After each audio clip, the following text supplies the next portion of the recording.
Salam alaikum wa rahmatullah. Bon, je suis à l'USH de Château-Chinon. Franchement, c'est vraiment la grande école au niveau européen pour former des théologiens musulmans, pour former des imams. Voilà, c'est vraiment très ouvert ici, alhamdulillah. C'est très intéressant. Et puis là, c'est un retour aux sources pour moi parce que j'avais à peu près 19 ans quand j'ai commencé à étudier ici la langue arabe et j'ai fait 4 années pour étudier la théologie musulmane. Voilà, donc ça c'est la maktaba. Ah là là là là, la fameuse bibliothèque. Voilà, où on passait des nuits entières, des nuits blanches à étudier ensemble, en groupe, à écrire, à rédiger, à faire plein de choses afin de réussir nos études en sciences de l'islam. C'est ici que j'ai même écrit mon travail de recherche pour mon diplôme en théologie, où j'avais traduit presque tout le livre qui s'intitule Miftah al-Wusul de Asharif at-Tilimsani dans les fondements du droit musulman. Voyez, et qu'est-ce que j'en ai passé du temps ici à ouvrir des dictionnaires et à ouvrir des livres. Ça fait plaisir, j'ai 46 ans aujourd'hui. Donc là, c'est un retour aux sources, ça fait du bien. Voilà, ça fait du bien au mental et ça fait du bien à l'esprit. Et des fois, on passait la nuit ici à étudier, on était plusieurs. Voilà, c'est émouvant.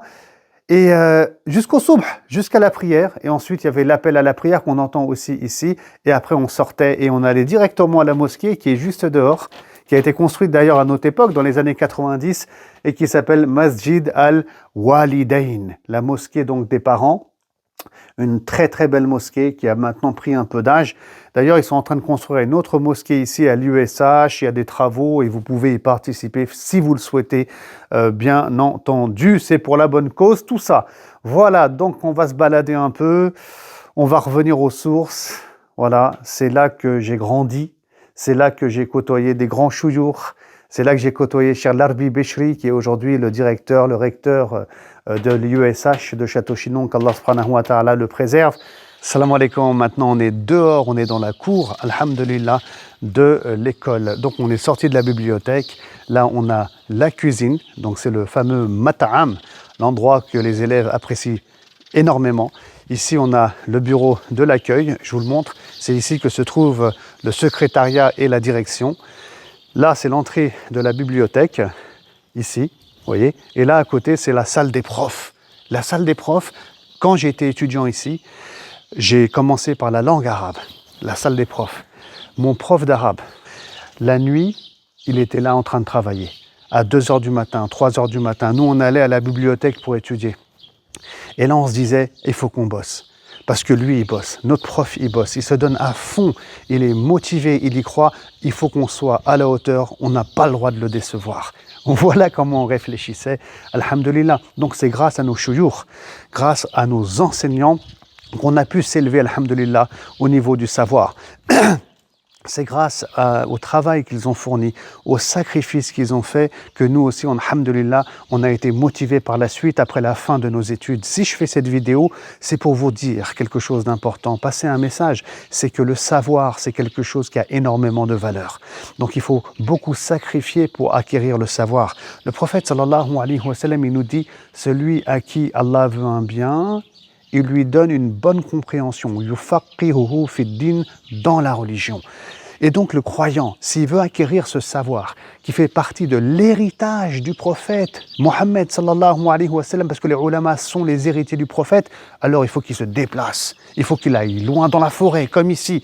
Voilà, il faut qu'il investisse son temps, son énergie, son argent dans la voie d'Allah subhanahu wa ta'ala. Il faut qu'il se donne à fond, et Allah, il lui donnera du ilm, Allah, il va bien le guider, Allah, ensuite, il se servira de lui pour faire le bien sur terre.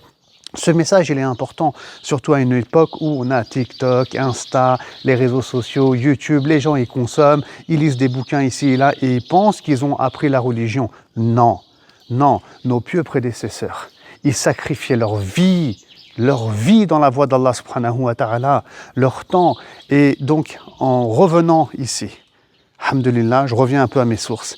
Et il y a tous ces souvenirs qui remontent et je souhaitais les partager avec vous. Voilà, c'est important de faire ce rappel à une époque où les gens, ils ne sacrifient plus rien.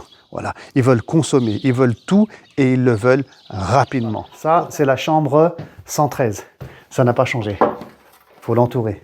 On était à 2 dans cette chambre, alhamdoulilah, et c'est ici que je vivais quand j'étais étudiant à l'école à Château-Chinon, avec le petit meuble en haut pour ranger ses affaires, ses stylos, ses livres, sa nourriture. Vous voyez, on vivait quand même assez rudement et durement. On avait notre petit coin, alhamdoulilah, ça suffisait largement, notre petite chaise, et enfin, notre bureau. Ah, qu'est-ce qu'on en a passé du temps ici à écrire, à apprendre l'arabe, à apprendre le ilm et le savoir. Qu'est-ce qu'on a écrit, qu'est-ce qu'on a rédigé, à préparer des examens. Donc tout ça, eh ben, c'est des étapes par lesquelles l'étudiant il doit passer. Oui, des années d'études, il doit étudier les différentes matières scientifiques, il y a des examens, et puis à la fin, il y a aussi un diplôme.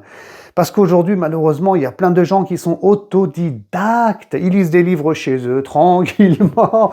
Ils n'ont rien sacrifié, ni temps, ni argent, ni rien du tout. Ils n'ont pas passé ces diplômes et ils prétendent avoir un grand savoir et ils veulent même réformer l'islam. Non, commençons par ça. Voilà, la dureté, c'est dur. Tu travailles, la petite lampe que j'avais ici, et c'est 5 à 6 ans de ma vie passée ici. C'est pas rien, vous voyez.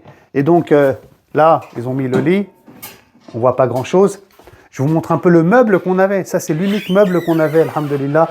Il n'y a rien qui a changé, en fait. Hein. On peut mettre son manteau ici, on peut mettre ses affaires ici.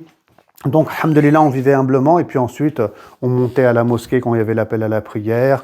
Des fois, on se regroupait ici, les étudiants. Donc, c'était une vie magnifique. Et l'USH de Château-Chinon, il y a quelque chose qui est formidable, c'est qu'ici, tu n'as rien à faire. Tu es nourri, tu es logé, tu es blanchi, tout le monde est à ton service.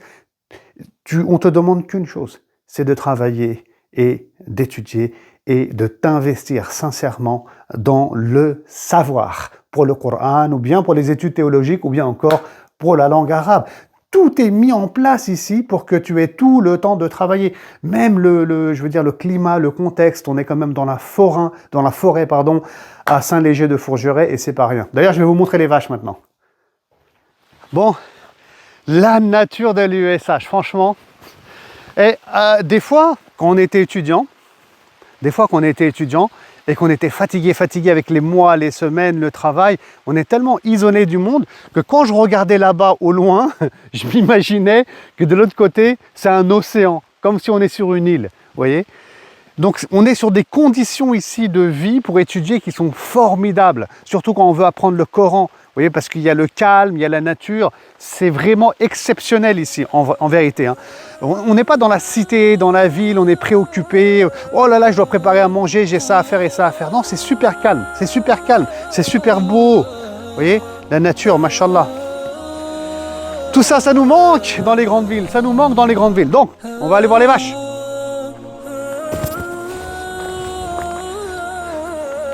Bon, on va dire au revoir à Château-Chinon, à l'USH.